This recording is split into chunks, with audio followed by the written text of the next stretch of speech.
Hello and good morning. My name is John Glenn. I'm the Managing Director of Kiah Consulting, and obviously this is an online delivery. We literally have people from across the country, Darwin to Adelaide, Perth to Brisbane. Our head office is in Canberra, but our business is national, and I live in regional New South Wales. It truly is a remarkable world, but we do enjoy the technology, and right to the very last minute we're going, is this bit working properly, and so on. Anyway. Allow me to acknowledge on your behalf the traditional custodians of the lands on which we live and recognise their continuing connection to land, water and community. We pay our respects to their elders past, present and emerging. I'd like to thank you for those who've joined us from Western Australia and who've got up early to do this, and the many viewers who've come from Queensland. And I've got some exciting news for you in that we're reopening our Queensland office after COVID, and Helen, who's literally been my right hand here for 3 years, is heading up both to live there, but to run our office. So she will be bothering you, and feel free to get in contact with her if you want to chat. We will send you her details. Our Melbourne office is already up and running again and opening, and we lead our L&D practice out of there. We are a company that focuses on getting things done, mostly in the public sector or with those who work for the public sector. That's our interest. Our work is often about dealing with the urgent, the complex and the unusual, or remediating things that aren't working particularly well.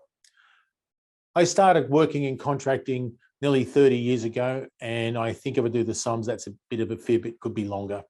I've worked nationally and internationally. I've worked in small contracts, a few $1 million, and they're not really very small, and some very large ones that are in the billions of dollars. I've worked on both sides of the fence, the public and private sector. I've worked with multinationals and through investor-funded startups. I've created good deals, and I've dealt with the aftermath of bad ones. There's a lot of challenges that come from contract management, or more properly, the lack of it. And from contracts that are simply badly set up in the first place that we have to live with. There are plenty of examples, good and bad, and I'm going to bring some of them to you as insights through case studies in this conversation, and talk about some of the lessons that we've learned and how to get better value out of strategic contract management. How to help get things right before, during and after a contract is established, but we're often left with a legacy. So I'm going to give you 3 things that you can take away right now to help you get better value than you're getting out of your contracts today. Slide. Oh, I'm up. Sorry, I missed it. Before we leap into the detail, though, I have a little bit of a housekeeping. The session takes about 30 minutes and includes, including questions. And unfortunately, this format is not interactive. It's a webinar, and with about 60 or 70 people registered online, it can't be a two-way chat. So use the chat session and leave your questions online. And I'm joined by Helen and Dylan in the studio, who'll make sure I stay on track and time and manage the Q&A session at the end. So if you've got a question you want to ask or a problem, please use the chat facility, and Helen will make sure I deal with it and we address it before I go. When we do get to the end, we would appreciate it if you provide some feedback. So there's a QR code on the last slide. If you could just click on that with your camera and say a few words, that would be a nice bit of feedback to us as well. So here we go, on to the content. Is contract management actually worth the effort? Well, in 2012, McKinsey did a review of commercial business-to-business procurement. So it's not actually business to government or government to business, but what they did found that contracts that were not innovative with suppliers, or indeed where the contract-supplier relationship was weak, the contract was losing about 5% in avoidable costs. With just some minor care and a little bit of innovation, it was about neutral. And then if there was active innovation and active relationship, there was about a 5% gain in costs over the contract value. Just to put that in perspective, across Queensland, that'd be about $500 million. And across the federal government, annual contracted expenditure, that'd be about $2.5 billion of additional value dragged out of contracts that already exist. There is a significant effort towards relationships, innovation and development, but when it's realizing that amount of money, it's high value. But if you're benign, you're just going to lose 5%. So there's a 10% gap in here. In a similar study, Geller and company found that about 60% of the effort in strategic sourcing was focused on prior to contract signature. This is getting you to the market, doing all that pre-contract effort, and it's incredibly important. But the long tail, which could be a decade long typically, is taking 40% of the effort. That they also discovered that if contracts are neglected, 75% of the value in the contract disappears within 18 months. So the benefits that you thought you were going to realize from that 60% of the effort in the contract has gone in 18 months. And that would be a real shame. This is the effort that goes on. This is the effort that goes on to managing the contract. So let's just summarize this for a moment. 60% of the effort is in creating and claiming the value, for 75% of the value lost in 18 months to protect that. This is between $2.5 and $3 billion worth of benefits, just on 2.5% improvement across the public sector managed annually. This is an effort worth trying for. Okay, so what are we trying to achieve? Contract administration, contract compliance, or service delivery? The answer is all three. We need contract administration. We need contract compliance. This is the CCPs, the notices, the reporting, the meetings, the payments, the traceability. This is contract safety. That's administration. And you need compliance. Is the work done to the standard requirements at the time required? Are they meeting occupational health and safety and the other obligations in the contract? This is contract health. You need these two things. But in my experience, this is the focus of most training courses, and it's the focus of most contract management plans. And to be blunt, they're typically written by lawyers and commercial procurement professionals who are focused on the contract and its obligation. So that becomes administration and compliance. What are the KPIs? How do we manage reporting? Is the compliance right? What's the invoicing right? What's the abatement measures? What's the performance framework? Have they ticked all of the boxes? It's essential. You need that foundation. And so we shouldn't get it wrong, but it is administration and it doesn't give you the value out of your contract, but it gives you a baseline to get it. It's essential, but you need to find a way to wring the value out of the contracted relationship. Keeping value for your business outcomes is a business issue, not a legal issue and not a commercial issue. It's the business owner needs to drive this, and it's not a process issue. So don't leave your business to accountants and lawyers. Manage your business. Contract management is deriving the maximum value of service delivery through a contract you have in place. So it's not about just managing and administering a contract, it's driving value. So here's the first issue, is getting a good contract, but we're often not blessed with that.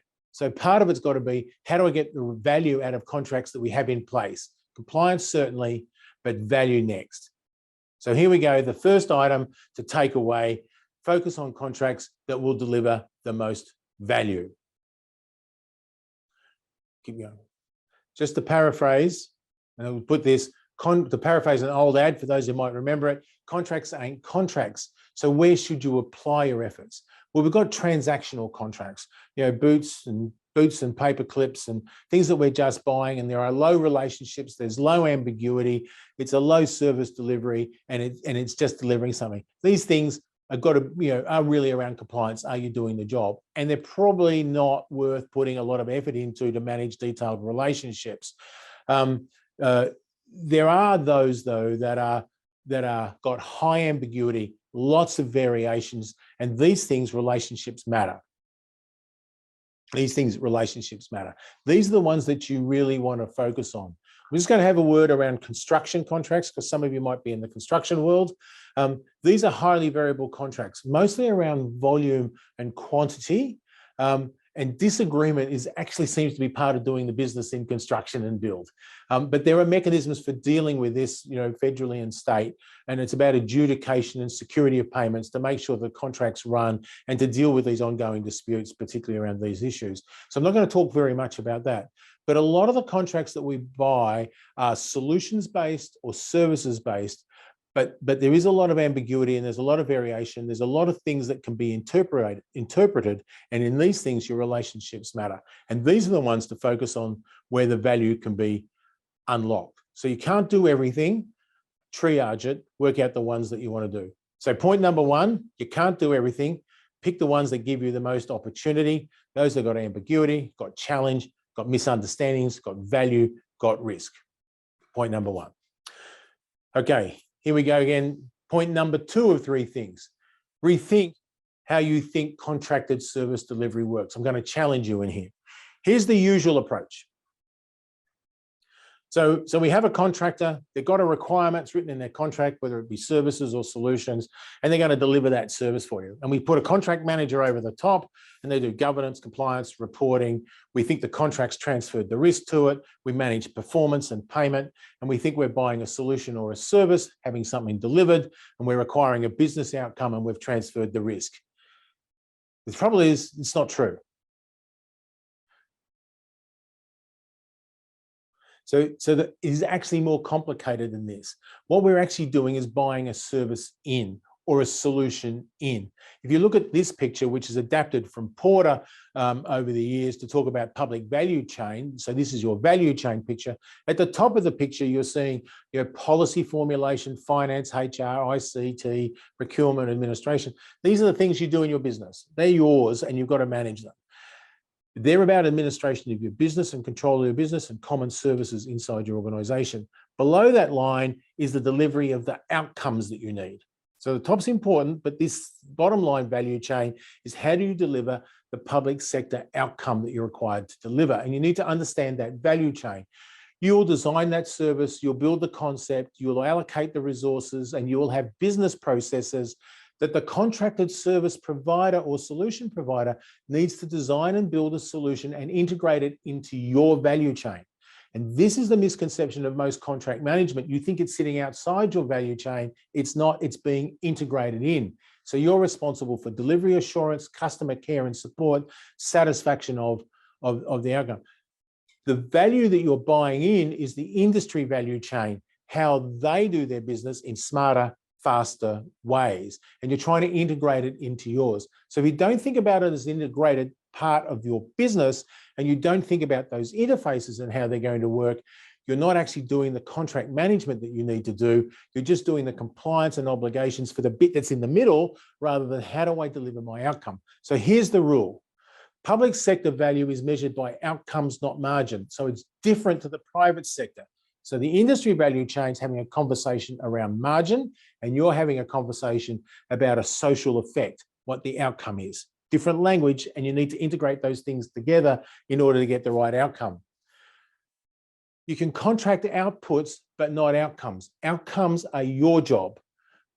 You know, in business, if we were doing it for Westpac or someone, it would be about the effect on their bottom line. But for yours, it's about the social benefit, the social outcome, and so on. You cannot contract out outcomes.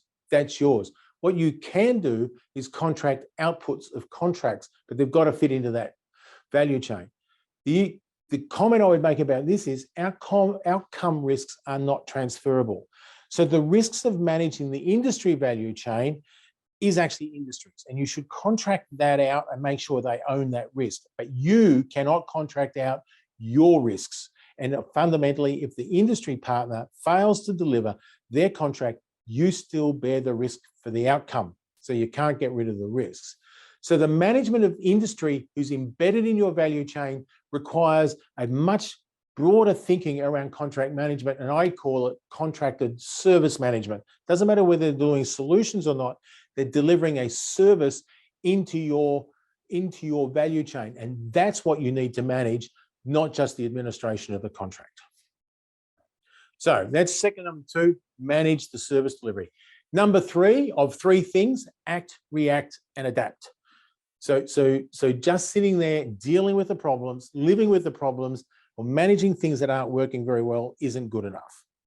I'm going to give you a picture in here as I've stolen from someone else, and so my apologies to Jeffrey Moore and his technology life cycle.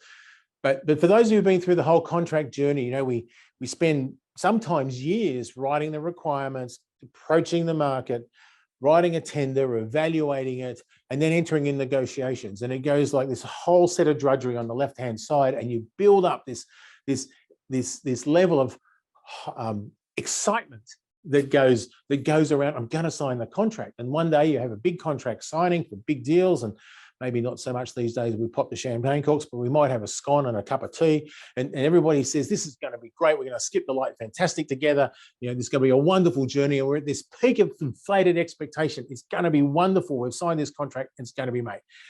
And then the day after the contract's signed, you get together and the contractor says, well, that's actually not what we understood was in the contract.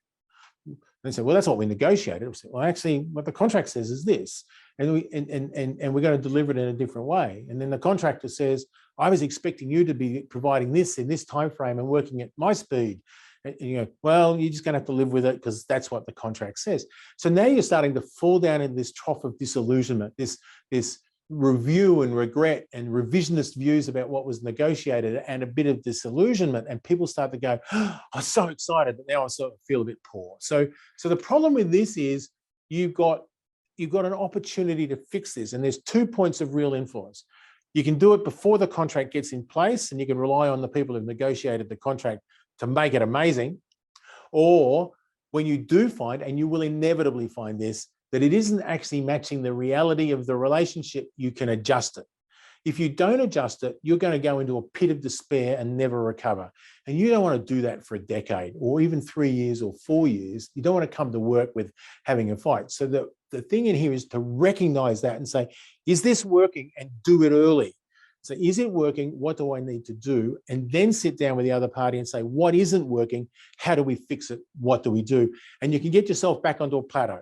You'll never get to that height of expectations when the scones were handed out, but you will get back to a plateau. You know, I'm getting successful delivery and I'm starting to get value out of this relationship through the good management of the service delivery. So slope of enlightenment, plateau of productivity, to use Geoffrey Moore's terms. So here's a clue. Doesn't matter whether you're from industry, oh, there's a typo, but doesn't matter whether you're from industry or from the public sector. I've never met anybody who wanted to go to work and have an argument, or maybe one, but you know, it's pretty unusual, right? People want to go to work to do good, fulfilling work. They want to be satisfied with what they're doing, and fighting isn't it. So if you've got a relationship that's an unhappy one, and it's not about the people, by the way, and that's one of the things we need to do, but even if it's a commercial relationship, it's tense, it's unhappy. You know, you want to ask the question is, why is this not working? Why isn't this working? Because once you ask that question, then you can start to understand what you can do to make it a better one. Unhappy relationships do not give you good outcomes.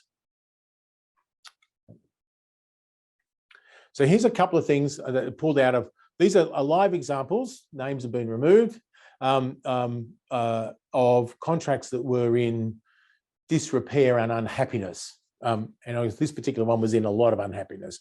On the left-hand side, in order to recover this contract and the relationship, we built the process of what all of the processes and the rules were about how the contractor and the provider and the buyer needed to interact together. So what are these processes? And now this was about a maintenance agreement for maintaining a whole fleet of vehicles and that were owned by the buyer. But what you can see in here is these are the processes that they had in place, but there were a bunch of gaps. And the issue about the gaps is they went into contract with these gaps that were not immediately visible through the tender process. So the contractor had made an assumption that the processes were clearly articulated and well understood. The reality was inside the organization that the organization knew how it worked because it had been working it for a long time. And so it was embedded in the organization's DNA and memory, but that wasn't transferred across the contractual bound.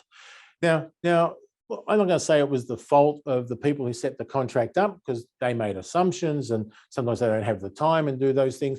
But when it got to the people who were dealing with the service delivery or the solution delivery, the contractor's going, I don't know how this works. And the vendor says, but it works this way. And they go, how do I know that? And what's the impact of doing that? So on the right-hand side, I put a picture in here because we mapped. And by the way, this isn't that long ago, but it was still very paper-based. There was a lot of paper being moved around. What you see in here is this was a work order, and typically a work order was touched 16 times. 16 times. So that's really interesting, because when you think about it, that's a lot of effort going into the process. This got worse. It got worse because when they set the contract up, they used as a model another contract that was in existence that was doing similar work. But the contract that was in existence, The typical work order length was about 1,000 hours. In the new contract with a new set of vehicles and a new different model, a typical work order length was about 10 hours. Now I'm touching a piece of paper 16 times, but for 1,000 hours of work.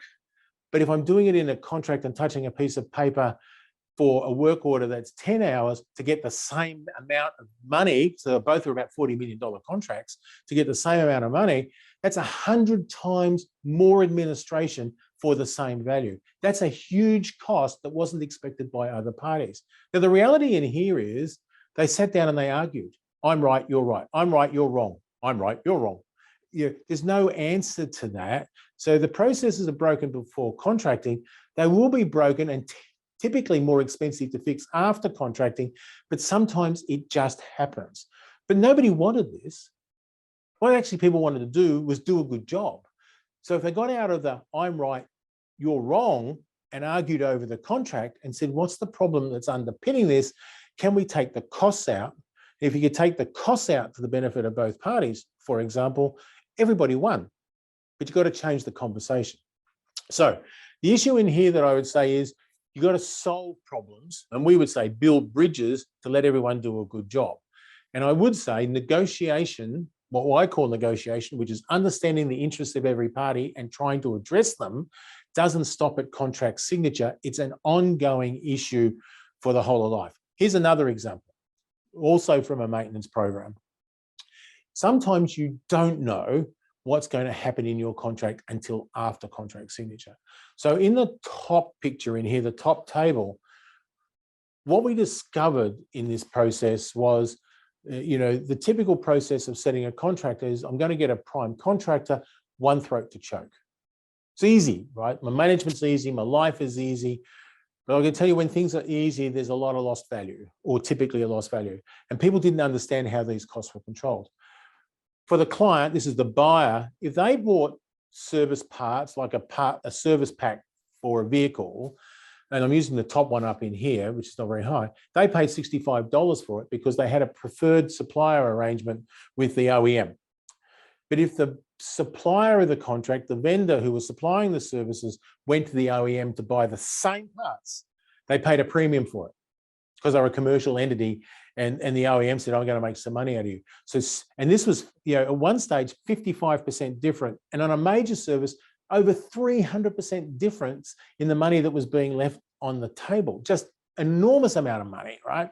And this wasn't recognized until after the contract.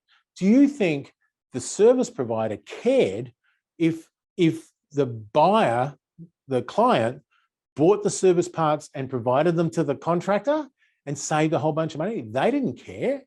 In fact, you could give them a bigger boost in their margin for doing no work and still make a lot of money. So they wouldn't care. There was more work on the client side, the purchasers, the buyer side. There was more work, and they would create an obligation for themselves, which would be they need to order the parts and get them time to meet the vendor's drive. And this is exactly what I mean about integrated value chains. You can be part of the value chain and understand what your mutual obligations in here and get a whole lot more value. But what you do need to know in here is know the business. So even though you've contracted it out, you still need to know the business. And if you don't know how the business works, if you don't know what the reporting looks like, if you don't understand the underlying numbers, you're not running your business. And remember, go back to that value chain, outcomes are still your job. So you need to do that. Okay, let me run on and give you next slide. Okay. Oh, number 4 of 3 things, because you should get more value than you think about. So performance or relationship contracting. And now so I get asked this question a lot, so I was going to answer it. Is it a performance contract or a relationship contract? And everybody loves performance contract, performance-based contracting. We're going to have rules and processes and jump the hurdles. And I can tell you, almost all performance-based contracting with the public sector are about, if you get it wrong, I'm going to punish you. And we think that will generate great behavior. Nobody goes to work wanting to get it wrong. And I've got to tell you, I'm not so sure that performance-based contracting in that model is the only lever that you want. I'm not saying we shouldn't use it, and it's valuable, but it's not the only lever. The second issue is this relationship contracting is, I'm going to say, relationships don't rely on a contract, but they are underpinned by a contract. So you need a good contract and a good understanding of the administration and the compliance, but the relationship is between people. And you need to get that to overlay it on the contract. So I think relationship contracting is something that is not something that is separate to performance contracting, but the relationships are the things that you need to do in contracted service delivery in order to make sure that they work. Now, there are models that are better than writing up a charter about we feel good about each other and we'll behave well. I see them everywhere. Here's our values, here's how we'll talk to each other and so on. And they're great because they have a basis about how you have the conversation, but they've got no substance to them. And they feel good things. But there are models about how you can agree relationship factors, have structured conversations, and stop people avoiding things that don't work very well. And I can tell you, as being a supplier to a business, a supplier from one company to another, this was imposed on me once, and I thought this was the most amazing idea because it changed the way we work to them and changed the way they work to us. And we had to have good mutual two-way conversations in our strategic relationship management about where we were both working and where we were both failing. You can measure it, you can score it, and you can build a joint action plan to move the things that aren't working well into things that are working well. And we've got some really good examples. This is not a blame game. This is not a performance score. This is understanding how the business works. Oh, I'm here. Sorry, it's just the TV's helping with a thing. So I'm going to give you one other in here. The reality of doing business is that disagreements happen, but you don't have to be disagreeable to disagree. You got to have a different point of view. And the question you want to ask yourself is, how will I come to agreement? I think a lot of the time is you can consider mediation before it escalates to contractual dispute. But before you get that, because you don't want to get there, you can think about, can I get a facilitated conversation? Can I think about this in a different way? And these are the issues where people who've often found themselves in a lot of argument and dispute are defending themselves. So how do they move forward from that? And sometimes you need a third party to move them on. The other thing I would say, so for many of you who've done negotiation courses and so on, they talk about the best alternative to a negotiated agreement. So what am I going to do if this fails? I'm going to say this is true. It doesn't go away when you sign a contract. If you don't have a plan B, that's not management, that's hope. So always think about what I'm going to do if this doesn't work very well and it goes into disrepair. How do I fix it? What's my alternative? Because then you can have a better conversation with the other party. Strategic contract management is much more than contract administration. Okay, so that's all I've got to say is just well, 4 things out of 3, but choose the contracts wisely that you want to put all your effort into. Work out where your value is and build relationships around them and have the good conversations, understand how your business runs and understand that they're integrated into your business. And so what you're trying to manage is the integration of the business, not the administration of the contract. That's the issue about strategic contract management. Now I'm about to take questions. And I think there might be 1 or 2 at least, but put them in. And if you'd like to leave, and we would appreciate it, a comment, you should be able to just take this on your camera with a QR code, of which we're all very happy with these days, and just leave us a little note. We would appreciate that. So, Helen, did we got any questions? Oh, no, Dylan, have we got any questions? Yeah, good morning, everyone. I hope you've enjoyed the webinar so far. So, John, we've got a couple of questions here. The first one, if we have a contract that is troublesome and needs help, what would you recommend that we do? Well, I think that's firstly, it's a great step that you understand that a contract's not working and that help might be useful. I think, firstly, I would say sit down and think about the things that are the causes behind that.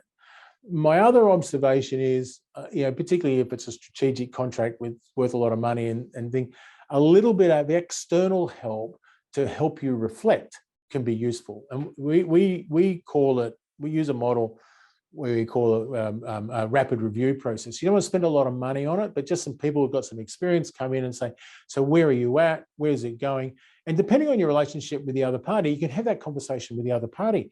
How do they find the relationship going? And you can kind of disguise it and then get a bit of a map about the things that are working and aren't working. And then you can work out your plan for solving it. Great.